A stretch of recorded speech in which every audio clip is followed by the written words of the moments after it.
Hi, I'm Samantha Heil, Executive Director of Book Fair at Bel Air, and I'd love to invite you to one of the biggest bookish events in the region. Join us on Saturday, August 8th, 2026 from 10 a.m. to 2 p.m. at APG FCU Arena at Hartford Community College for a free, family-friendly event celebrating books, readers, and community. Book Fair at Bel Air features more than 110 authors and vendors, best-selling featured authors, kids' activities, face painting, story time, arts and crafts, photo ops, and plenty of fun for readers of all ages. Whether you're a lifelong reader, raising future bookworms, or just looking for a unique day out with the family, there's something for everyone at Book Fair at Bel Air. Learn more at www.bookfairatbelair.org or follow us on Instagram at Book Fair at Bel Air. We hope to see you there this August. Coming to you from the Freedom Federal Credit Union Studios, Hartford County Living presents Conversations with Rich Bennett. Slow pitch or fast pitch?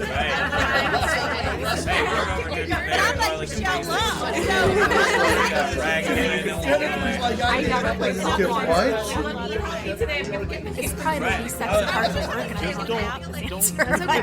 No. The truth is, Money can be one of the most stressful parts of life. Not because we don't care about it, but because we're never really taught how to manage it the right way. Today's guest, Paul Applegate, is someone who's made it his mission to change that.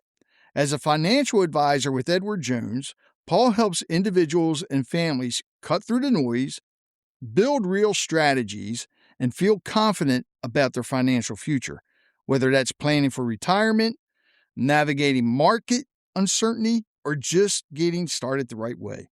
So this is one of those conversations where you're going to want to lean in, grab your drink, whether it's coffee, bourbon, soda, whatever, because what you hear today could truly impact your future. So, Paul, first of all, welcome, man. How's it going? Oh, I can't complain too much. Getting ready for the spring, although I'm tired of getting teased by these 70-degree days, and then it goes back to 40 degrees. Oh, I know. It's good old Maryland weather. Yeah, I gotta love it. I wouldn't be surprised if we get another snowfall. Somebody said it. No, they were saying that it might get some flurries, but not going to stick. But I'm just like, it was 80 degrees yesterday, 2 days ago. For 2 days in a row, 82, 83 degrees. And because my neighbors are out there in their shorts, I'm like, I'm not going to break them out yet. I was sweating my tail off. Me and my wife were negotiating yesterday about whether we were turning the air conditioning on or not. And we were like, we're not going to turn it on for one day and then turn it back off. And actually got the grass cut too. See, I did not do that. I got to do that this weekend. I didn't do it. I had a kid come by and ask me if he said, "Can I cut your grass?" Yeah, go ahead. Which saves me the trip. Now I can fertilize it this. No, wait a minute. I think they're calling for rain this weekend. Yeah, I think so. Oh God. Yeah, I got to try to get it cut. Well, I'll get it done eventually. All right. So I got to ask you this. Yeah. What actually made you want to get into the financial advising in the first place? Well, I mean, that's obviously a great question. Do you ever think that everything in your life kind of build up to a certain thing? Oh, yeah. My family, we were blue collar growing up. We always had enough, but never any extra. My parents were great at budgeting, but then didn't really know what to do with it after that. Right? They knew that to save and budget, but they didn't know investing was scary. Mm-hmm. And then when I went into law enforcement, unfortunately, a lot of first responders are terrible with money. Yeah.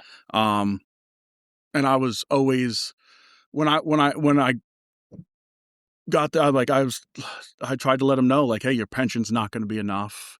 We need to put more aside. You need to budget. You need to have this emergency fund. You need to have all this stuff, because your pension, if I left prior to my pension, but my pension, I would have been 45 with 3 kids, and my pension would have been $40,000 a year. That's not a lot nowadays. Not a lot. And so I would have had to do other work. Actually, isn't that a part-time job now? Especially, I mean, most I keep thinking the minimum wage is $25. It's not. They want to make it there, but it's not. Yeah, that would not be good for any small business. No. And then I got PTSD, and oh no shit. Yeah, it was. I've had, I was small town. I was on the road for 15 years, and had a lot of, I was like first on scene to a few like violent homicides and some other things, and became not a great person for a little bit. And I take full responsibility for that. But I ended up having to leave. For a multitude of reasons, but fortunately, like, I had saved, I had planned, I had money put aside, I had a safety fund, I had all of this stuff, so I could go and not affect my family and take like a pay cut to find a new job and do all that.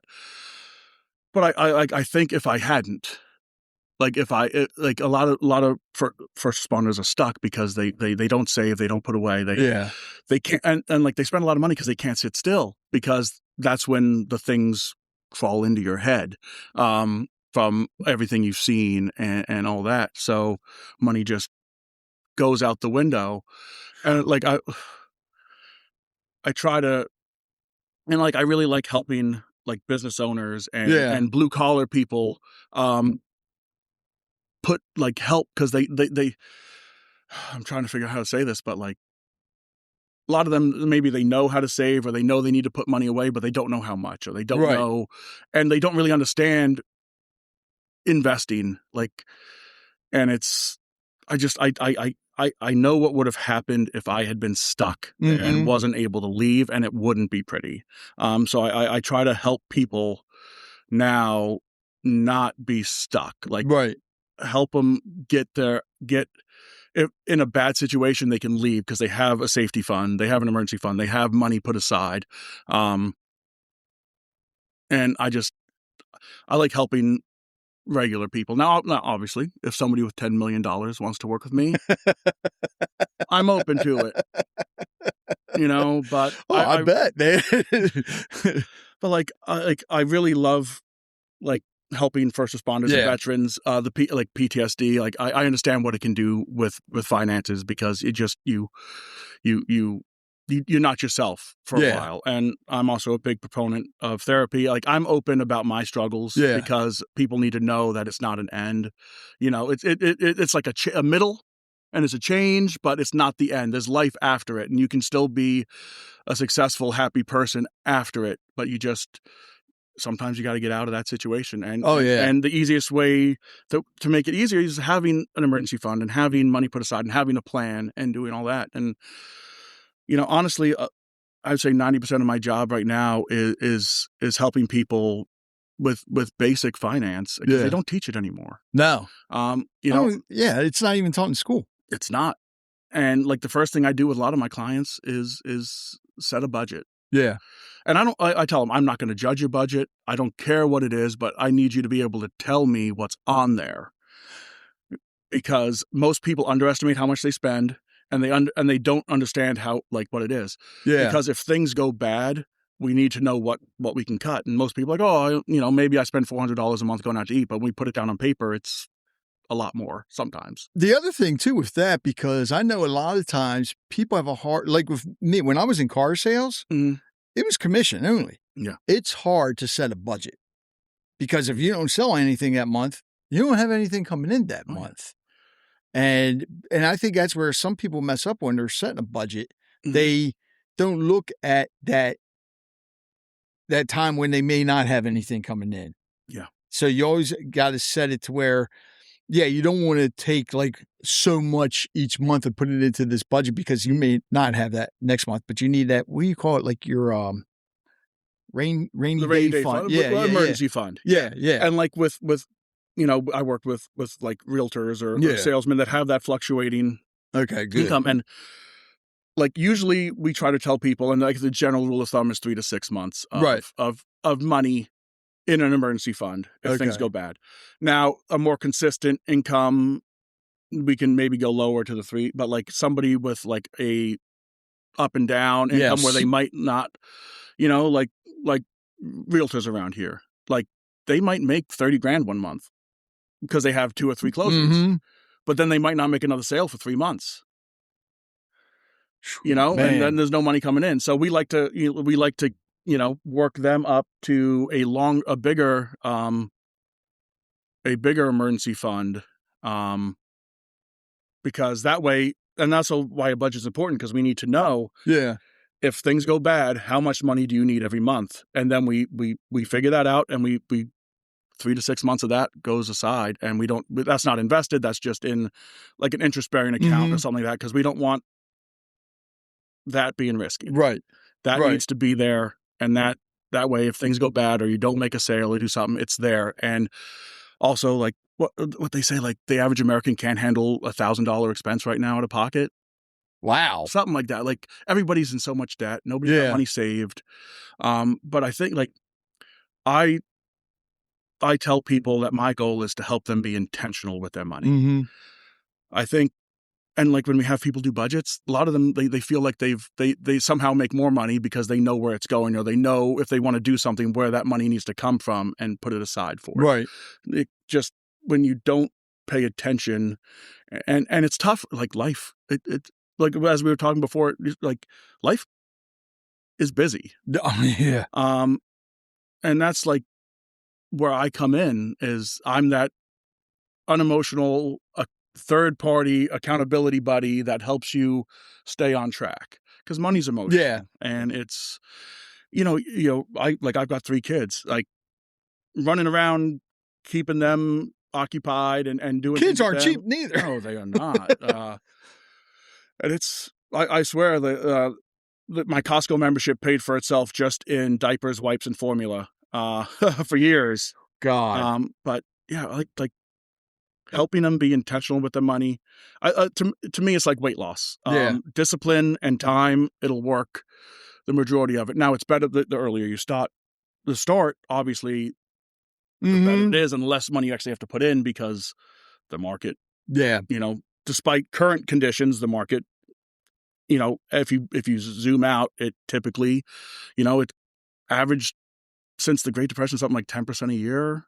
So it's just, now some years it might be up 30, some years it might be down 15%. But if you take out the big, big picture, it usually trends up. Two things. Yeah. First of all, and first responders don't hear this enough, but I want to thank you for your service. Right. Second thing, and this would be a whole nother podcast, but it made me think about this when you're talking about your time in law enforcement and the PTSD. Me being a military veteran, we have the VA. Is there anything like that for first responders that you know of? Not really. No. Really? Like, I think there's a push now. Like, there used to be that big stigma that it was a weakness, like you couldn't bring it up. But it's silly in my mind. Like, it's like saying you're weak for breaking your leg. Like, it's the same thing. Like, and like, but to me, first, in all honesty, first responders should have either, if not the same, at least almost the same benefits as veterans, military veterans, because you guys are putting your life on the line every day here in the States. Now, like I said, that's a whole other podcast, but that's just I was in a small agency. I was in a smaller agency. Like, the bigger agencies, like state police, like the state agencies or the bigger agencies, they have like a disability benefit. Okay. So like, if I was in a bigger agency, I probably could have went that route, but I was in a smaller agency, so it was basically leave and cash out what I could out of my pension and move on to the next one and move on to the next thing. Maybe I found something new to advocate for now. It's tough because of all the different levels. Yeah, because if you're a small town agency, like, that kind of stuff is very expensive. Yeah, and the VA's federal. Yeah. So, yeah, I guess it's very like it's very expensive. All right, never mind then. I mean, listen, if we can figure out a way to do it, I think awesome. It'd be great. I mean, I think it's well deserved, without a doubt. Yeah. So, all right. So when somebody comes to you the first time, what are they usually feeling, and what do they really need, even if they don't realize it yet? Now, like, everybody comes in for different reasons, but a lot of times recently, it's like times like these where people like, okay, my 401k is growing, but now market's down, and they're like, right. all of a sudden their plan, they're not as confident in their plan as they originally were when the last 3 years the market was up 20-some% each year. Like, yeah, it's growing great. Now it's down, I think 5%, something like that, since the beginning of the year, and it's like, oh, now I'm not as confident. Or they realize they don't have the time to do it, or they don't really want to do it, or they don't have the knowledge to do it. And then or like this wasn't even like really a segment of the job 10, 15 years ago, but now nobody stays at the same job anymore. That's true. Now some people have 3 or 4 401ks out there. Yeah. They're losing track of them. We can help consolidate it and bring them all under one roof. And I never thought about that. Yeah. Cause like one guy came to me and was like, well, I worked at this job 10 years ago. I said, all right, well, let's try to find it. I mean, we're still looking for it. Hopefully we find it at some point. But it gets tougher the longer out, especially if you move, because they're supposed to send statements. But if you move or change email addresses, and because everybody, and the other thing too, because this happened to me, the one company I worked for, they merged and then they went bankrupt. Yep. So we couldn't take our 401k out. Everything was on hold. Yeah. Well, how many people forgot about that after they found other jobs? And then when it goes bankrupt, it switches to a different platform, because there's some 401k providers that specialize in taking over bankrupted company 401ks. But then you got to find out which one it is and track it down. And there's no real great way to do it other than basically calling up a bunch of 401k record keepers and asking, hey, is my 401k here? Wow. Yeah, there's no great... An individual like me wouldn't think about that. And that's why we like, when you leave, like it's easier to roll it all in. Yeah.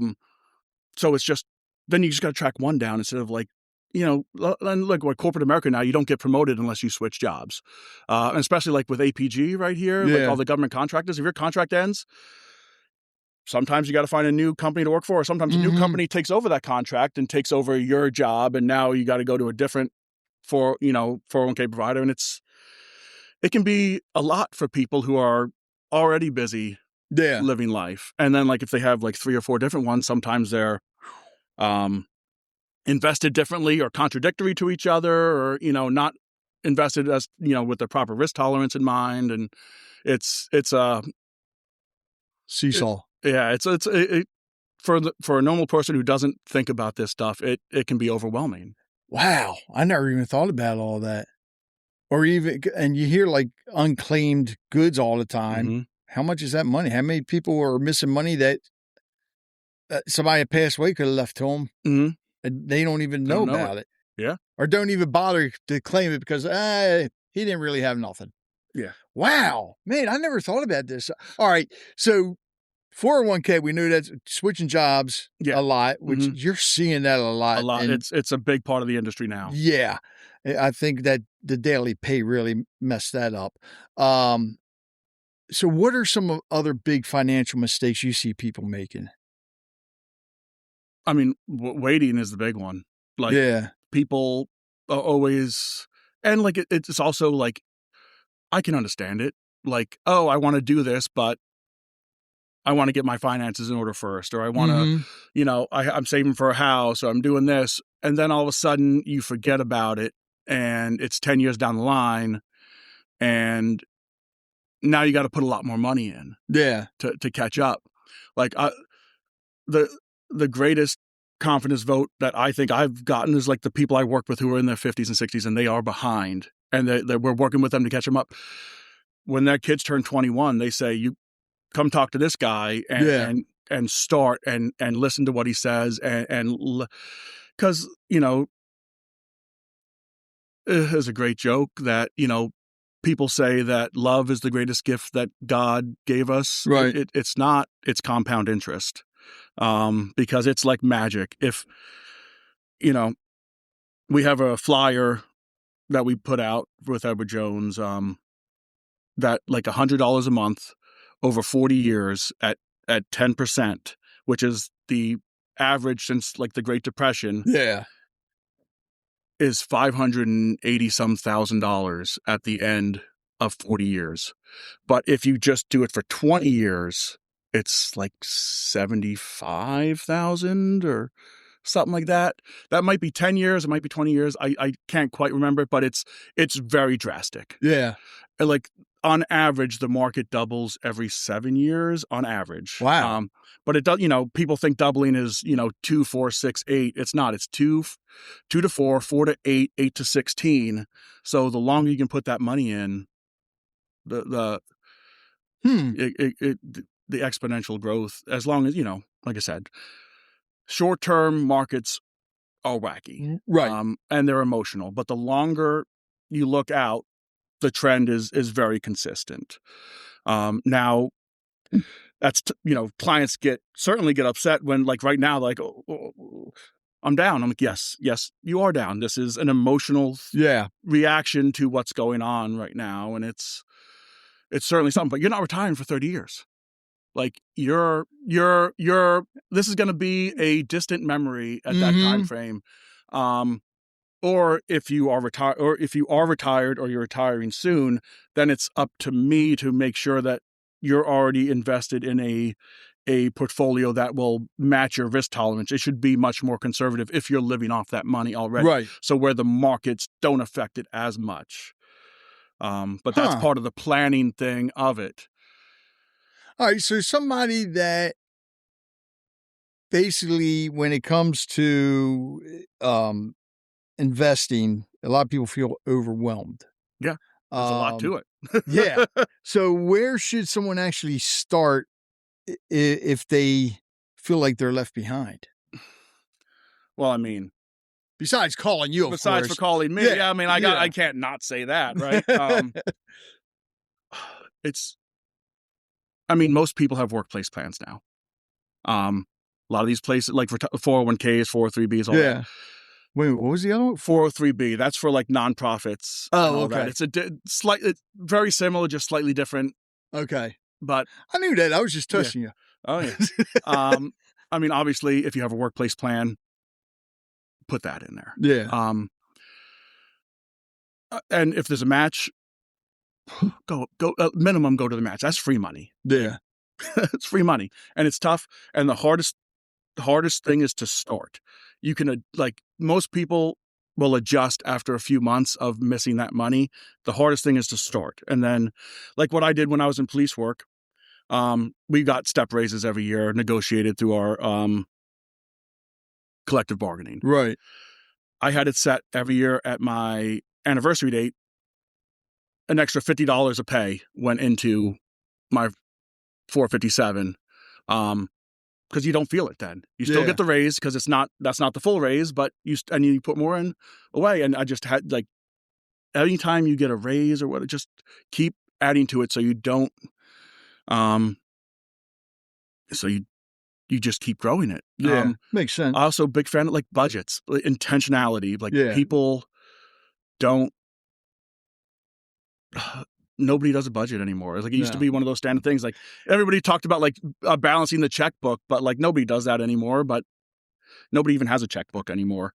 One of the things, and I'll never forget this, I was always told, live within your means. And you're seeing a lot of people that aren't doing that anymore. Everybody lives on credit. Yeah, and I don't hate credit.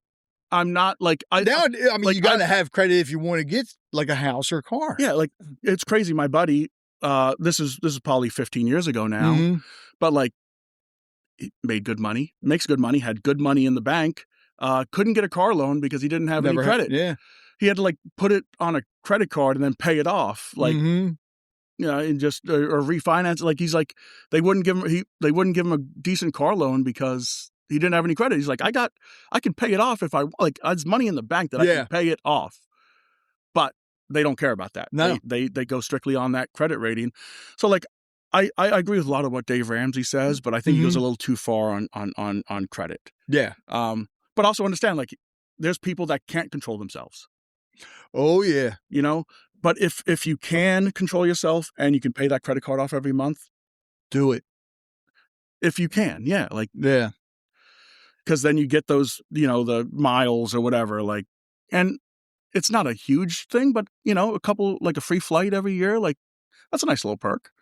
Free hotel. Yeah. Oh yeah. I know my sister-in-law, Oh my God, I can't tell you all the different places we've gone to and saved money because of the miles. Oh yeah, and I think we get my sister-in-law a gift card to Barnes & Noble every year, and it's through our credit card points. Like, Really? yeah, like nothing wrong with that. I'll have to look into that. I don't know if I could do it. I never thought about that. Yeah, there's a couple different ways. Like if you go through the app to redeem your miles, there's a couple different ways you can do it. Like, obviously every credit card's different, but.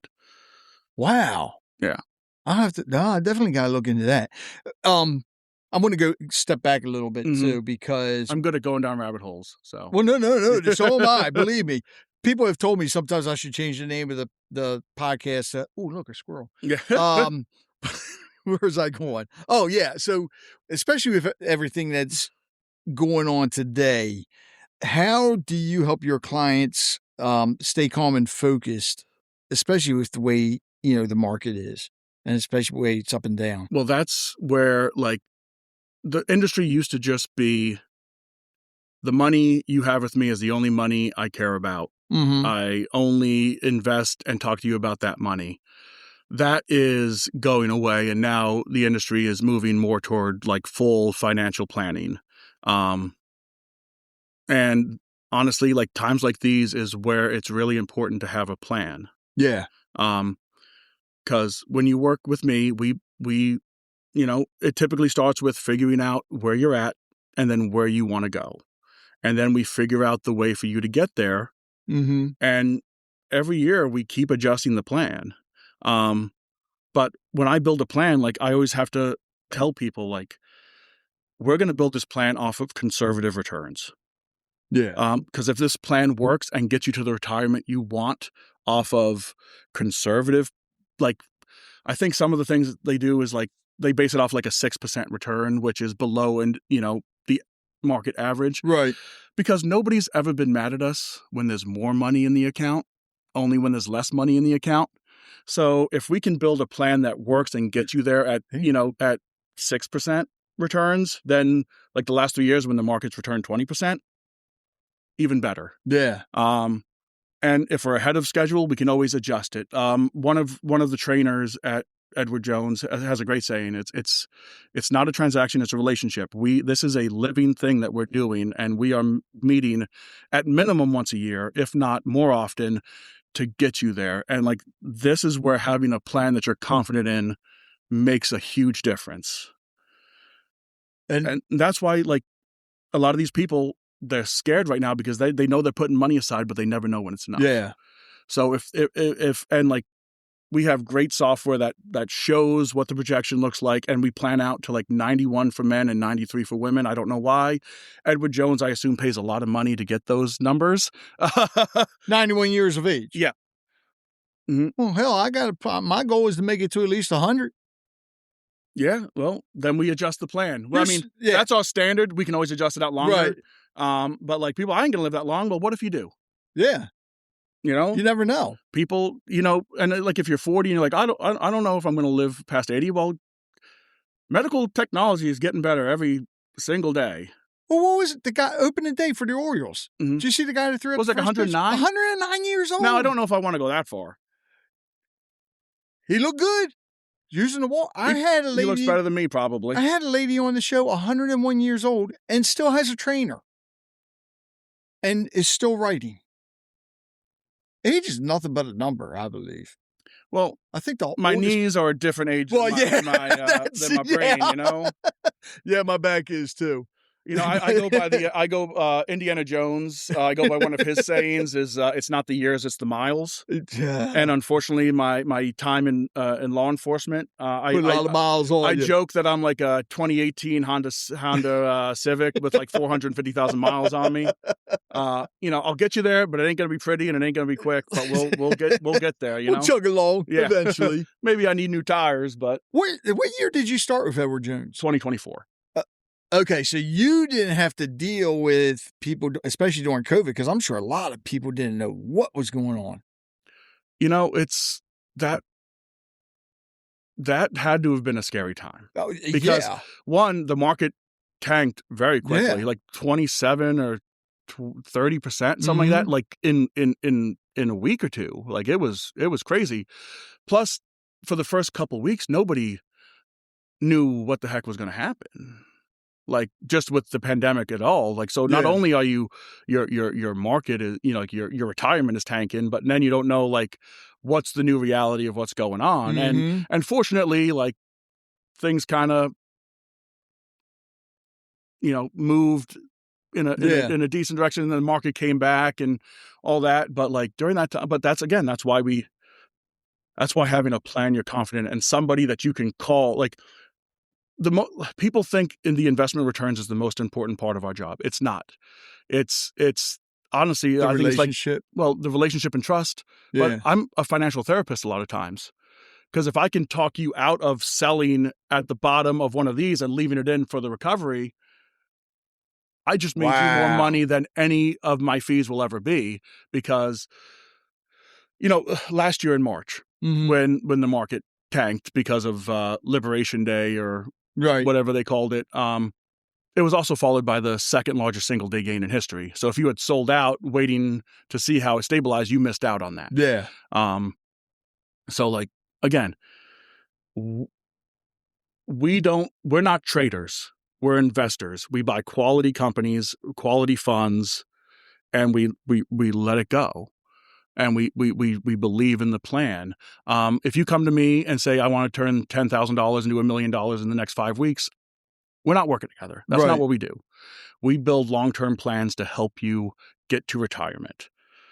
Now, if you want to be risky on like a couple of % of your portfolio, we can talk about that. Yeah. But like, your retirement should not be risky. No. At least in my thing. Like, it doesn't have to be.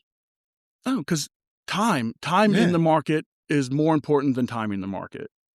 Give yourself, and that's why 401ks are great, because every paycheck you put a little bit in, and it dollar cost averages every week, and it just goes for, And I tell most people, like, unless you're with a federal government or a state government or a job that gives you benefits after retirement, most people have to work till 65, because that's when Medicare kicks in. Right. And medical, especially for like a person in the 50s or 60s, if you have to buy it on the marketplace, it's not cheap. No. So most people have to stay working till 65. So like if you're 40, it's like, okay, you have 25 years. Like, this is a long time. And like, it's always hysterical when I talk to like people who are like 25 and like, oh, I'm so far behind. I'm like, you understand you got to work most likely for 40 more years. Like, you could mess up for the next 6 years, be 31 and still have 34 years to work, which most people, from my understanding, would be thrilled with a wonderful 30-year career. Yeah. So like, people don't understand, like, there's so much time.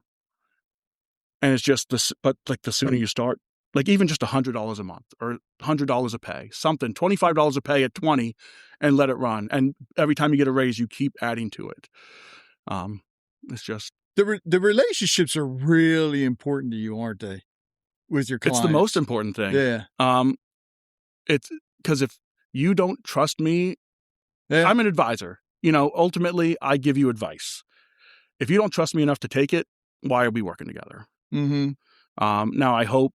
Now, and obviously, Harford County, conservative county, being ex-law enforcement has helped breach a lot of that fear of financial. Because what's the biggest fear of a financial advisor is that they're going to rip you off. That has helped me overcome a lot of that pretty quickly. But if you don't, like, I tell people, like, this is what I'd like you to do. I never say yes or no. I say good idea, bad idea, and it's what it's going to do. But ultimately, it's your money.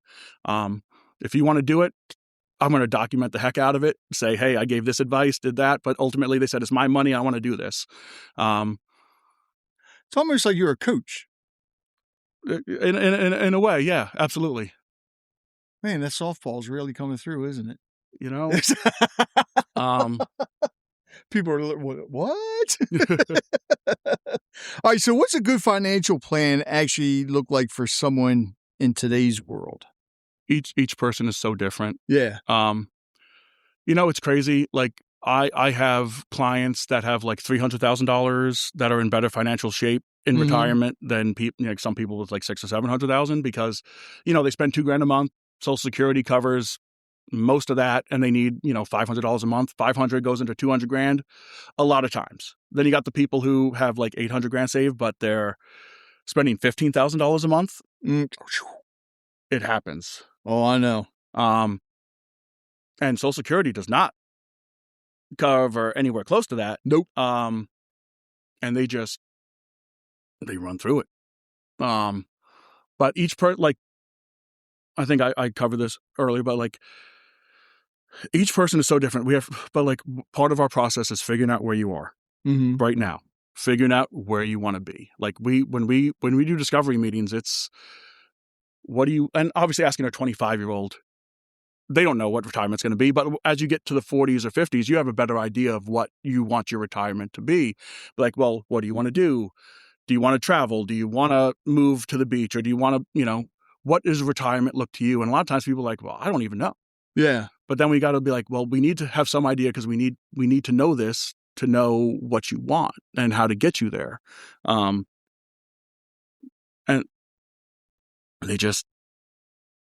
it takes some time sometimes, but like me, I always told my wife I need enough money to play golf twice a day to retire, because otherwise she'd probably get sick of me. So I need to be busy. But like some people are like, okay, we want to take a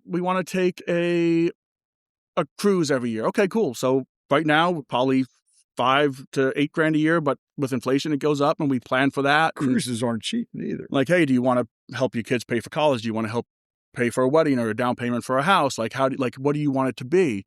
And then we build the plan out of that, and then we figure out how to get you there, or how to get you as close as possible. And we build that plan, and if you like it, we move forward, and we keep every year at minimum, we keep into it. Yeah. And it's for every person who works every day, 40 hours a week, it's tough to be able to do that without help. What about solopreneurs? Because, we've talked about like a lot of businesses will have the 401ks and all that, but a lot of solopreneurs do not. There's a lot of great plans for that. Okay.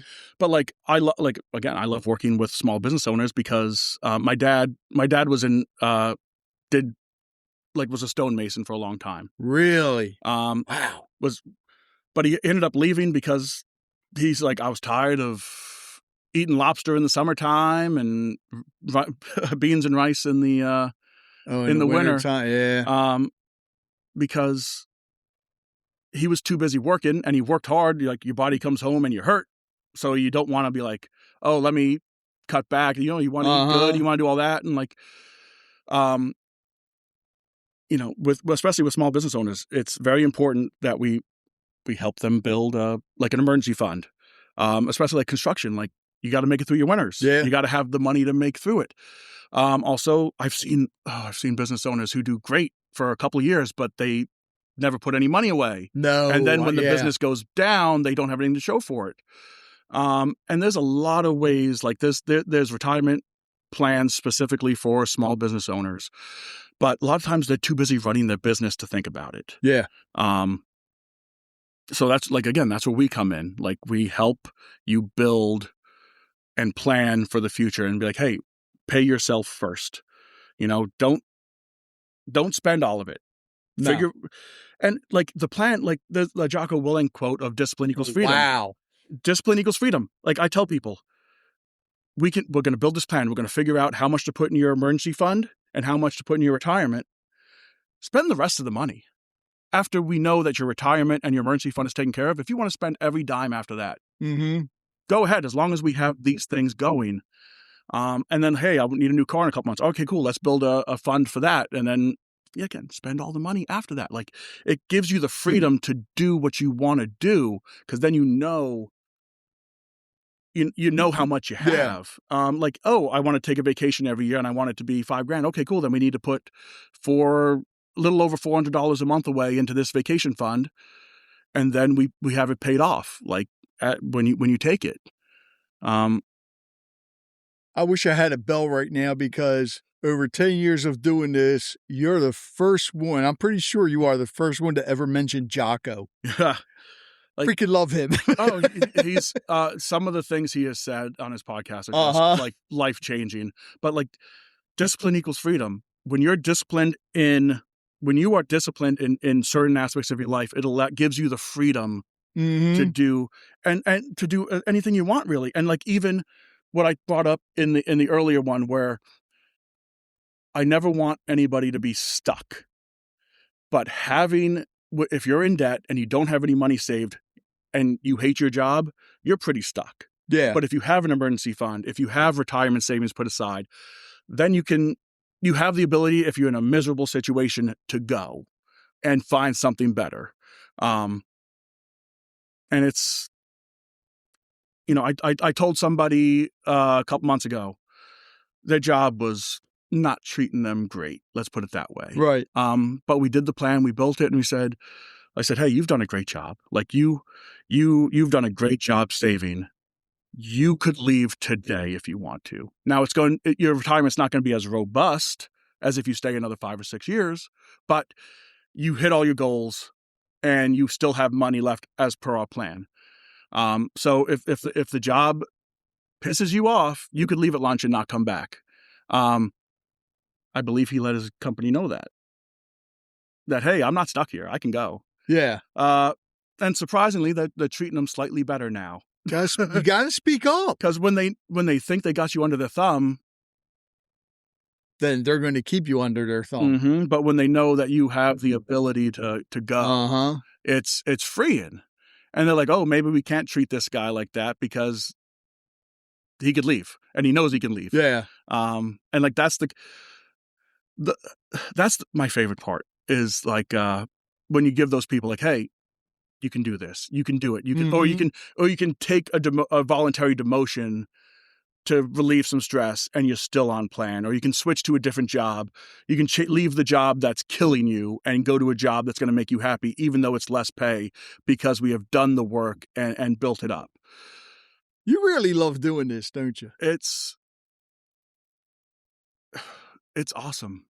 I could just talking to you, I could see the passion you have for it. Like I went into law enforcement to help people. Right. The old I want to help people. Yeah.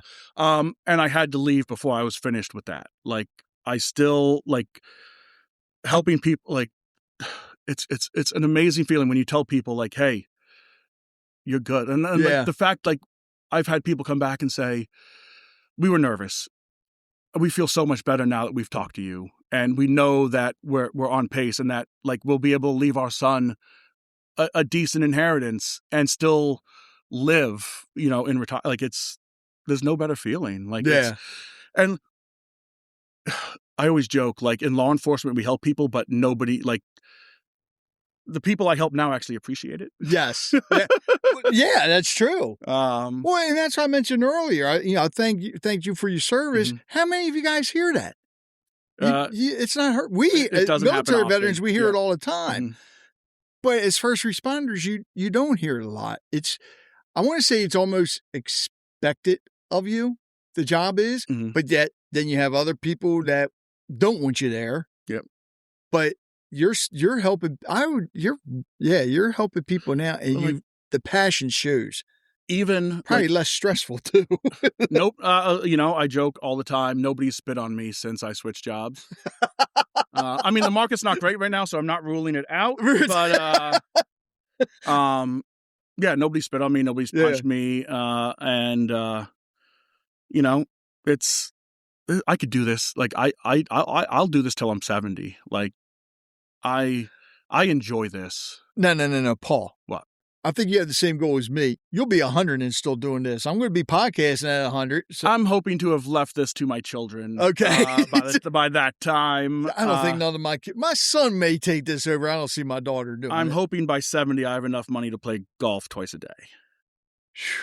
But also I'm married into an Italian family, so I have 3 daughters. So weddings, college, that's going to be on this guy. So, Oh, God, yeah. But weddings are not cheap. The last 5 years of law enforcement, I was dreaming of other jobs. Just what can I do? Like always have these, harebrained schemes to try and be like, not anymore. This is what This is it. This is what I love doing. How did you find out about Edward Jones? I don't know how this is going to sound, but I always say that if you're a cop who's not an asshole, you build an incredibly large network very quickly. Okay. And there was the Edward Jones guy in town that I was always interested in investing, always interested in, obviously, like I was putting money away, building for retirement, doing all that. And we built a great relationship. And I owe him a lot. Like he's one of those, like I would take a bullet for this man. Right. Because and when I needed him, he was there. And that's like, I love that. Yeah. And that's what I want to be. But he was always kind of soft recruiting me. Like, hey, when you retire, you'd be awesome at this. Like, you already know 90% of it. The 10% of high level stuff that we do once a year, we can all teach you that. That's that relationship. It's a relationship. He's like, people like you, they trust you, you know the basics and you know all that. And then one day I was like, hey, brother, what if I can't make it to retirement? And he said, send me the resume. And wow. It was great. And like, honestly, the proudest moment of police work, outside of obviously certain like life-saving events, when I reached out to people and said, hey, I can't do this anymore. It's killing me. I'm not the person I want to be. I had 3 people come to me like within a week saying, hey, we want you to work for us. We want you to do this. We know that you're a good person and you're a hard worker. And even if you don't have the skill set now, we know that you'll work to learn it. Yeah. And I was like, and I called one guy and he was like, I don't have a job for you right now, but the people in the town love you so much. Somebody will find you something. Yeah. And, discussing with my family about the options, Edward Jones was the clear choice. And it's been phenomenal. Wow. And it's been awesome. And, like I said, I still get to help people. I still get to do all this. And I'm a better person than I was like the last couple of years. Like, and also full disclosure, I've been going to therapy. Like, I'm a big proponent of therapy. I think I agree. And like when I see police officers now and I talk to them, I tell them like, listen, if you go on a call and you're still thinking about it over 24 hours later, go to therapy. Yeah. Police work, I compare it to the ocean and the beach, the waves against the sand. The beach will hold up for some time, but the ocean always wins. Yeah. It wears it away. And that's what it is. Like if you're seeing even the good people you meet, you're meeting them on the worst day of their lives. Because they've been a victim of a crime, that's or you're true, there because a loved one just passed away, or like my least favorite part of the job was the notifications. Because that you're just about to ruin somebody's life. Mm-hmm. Like if their son or their father or their husband, like you're about to just ruin their life, and you're the person there. And I always told my guys, like, if you don't want to do it, I'll do it. I'm like, in my mind, I was like, I'm already messed up. Like, man, I'll take it. And it I still hear those voices. Like, I don't know if that'll ever go away. Cause the first, when you tell them, there's always the disbelief and there's always the, what are you telling me? And it's just like, I still hear those. It's like shock right away. Yeah. God. Mm-hmm. Wow. Yeah. Didn't mean to get a little weepy on that one. Oh, no. That's all right. This is why I think that's why people trust you so much and are willing to, have you as their financial advisor. You're real. You're real. You're passionate about it and you care about people. Mm-hmm. And that's something you don't see a lot, unfortunately, and especially in today's world. Yeah. But you do. All right. So for someone that's actually listening right now that's been putting this off, what's the first step they should take after hearing this episode? I mean, obviously, besides for calling me doing that. Again, I'm going to say general things is if you're not doing a budget, do a budget. Because that's the first step to figuring out where you actually are at. Yeah. because some people, they find out they actually have a decent amount of money that they can do, or they find out that they're spending more money than they bring in. And then you build a plan for that. Especially with all the subscription platforms out there nowadays. Yeah, I'm like, write them down. How many subscriptions do you have? All that. Like, there's whole industries that just work on canceling subscriptions that, well, I mean, heck, forgetting about a subscription is Planet Fitness's entire business model. That's why it's, $10 a month or $15 a month. Like, I'm not surprised. Like, if everybody who signs up for the gym goes, nobody be able to work out. Yeah. It's more about it's only $10 a month. If I go once a year, it's, you look at how many people are probably still subscribed to Zoom since COVID and probably don't even use it anymore. I mean, I'm sure a bunch do. Yeah. But yeah. But something important, how do they get in touch with you? Call me. That's a good way. I always try to walk this fine line of not being too salesy, right? But obviously, you can call me. Call Paul at 410-939-5270. And my office is in Aberdeen, Maryland, but I'm licensed in like 18, 20 states, and I can be licensed. Really? Well, the good thing about working for a national company is I can be licensed in any state within 24 to 48 hours. Make the payment, do the application, and it's done.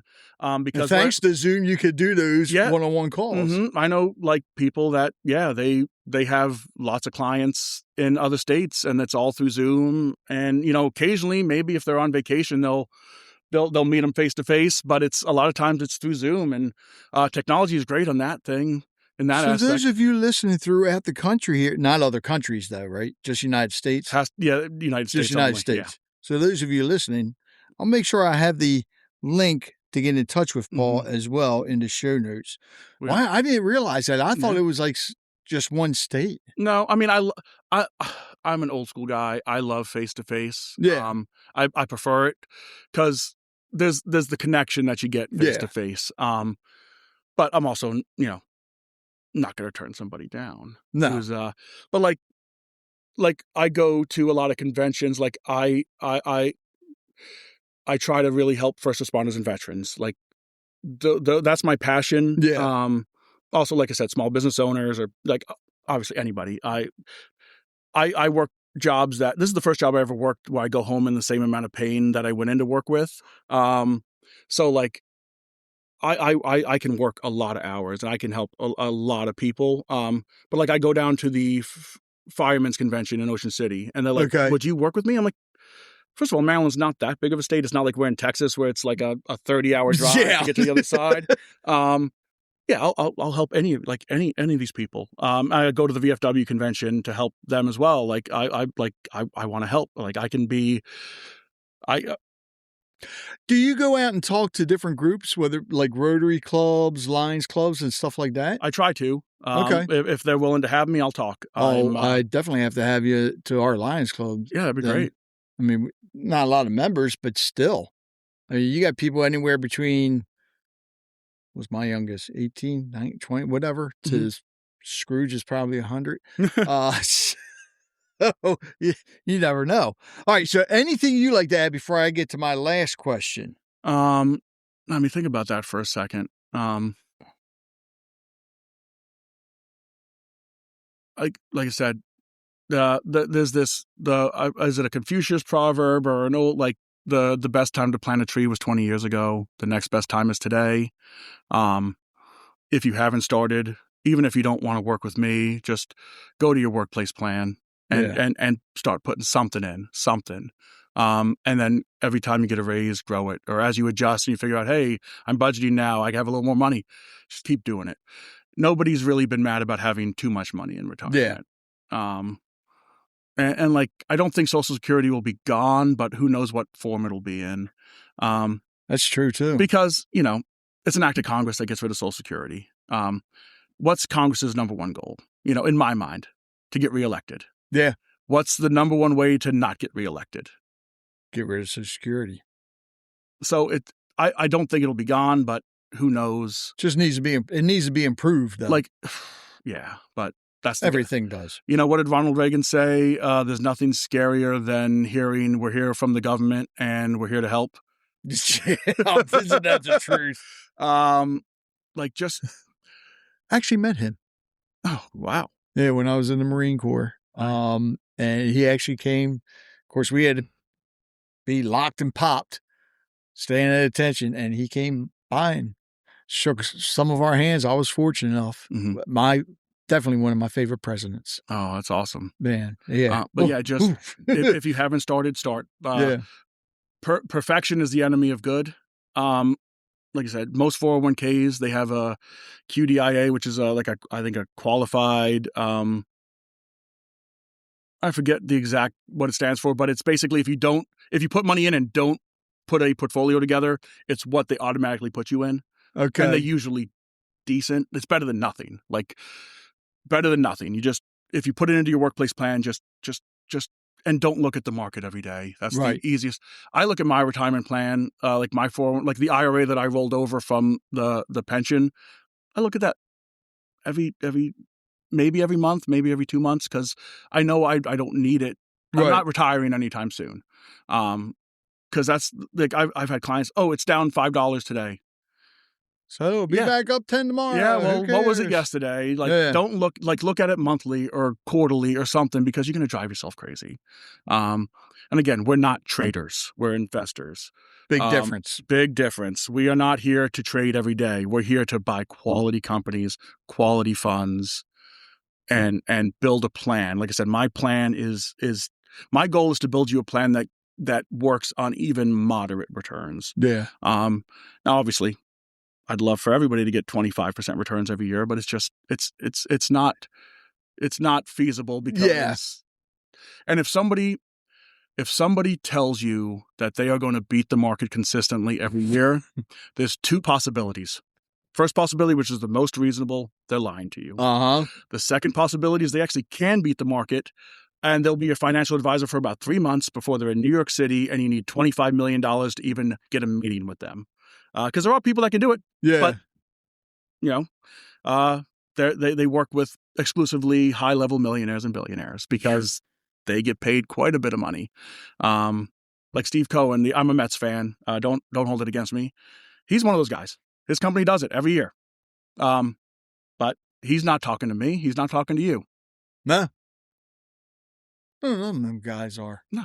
I mean, if somehow ramble into $200 million, they will.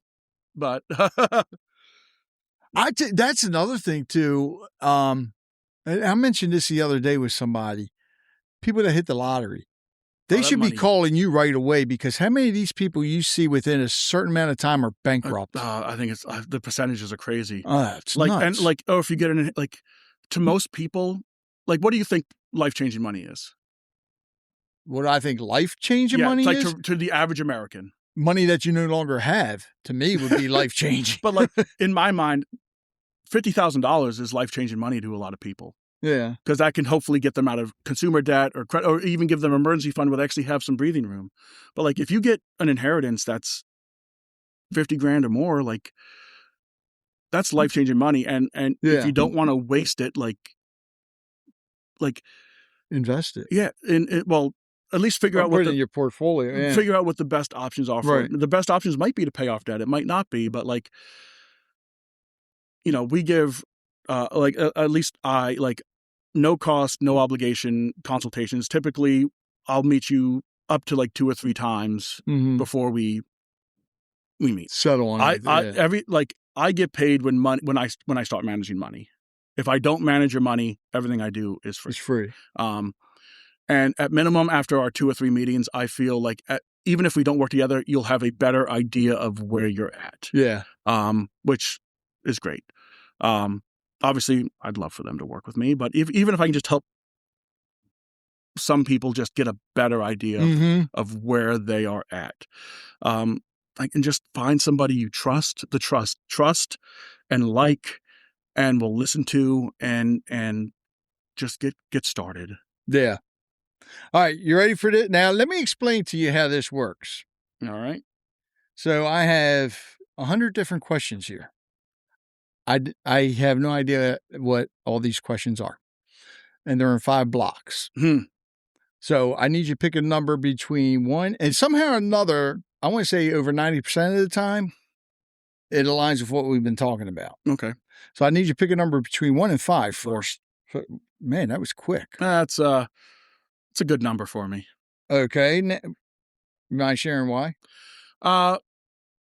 Sure. I was born on the 4th of December, so 12-4, you know, it's Thought you were going to tell divisible. me 4th of July for a minute there. You know, 4 and 12, like 4 is, you know, 12 is divisible by 4. Right.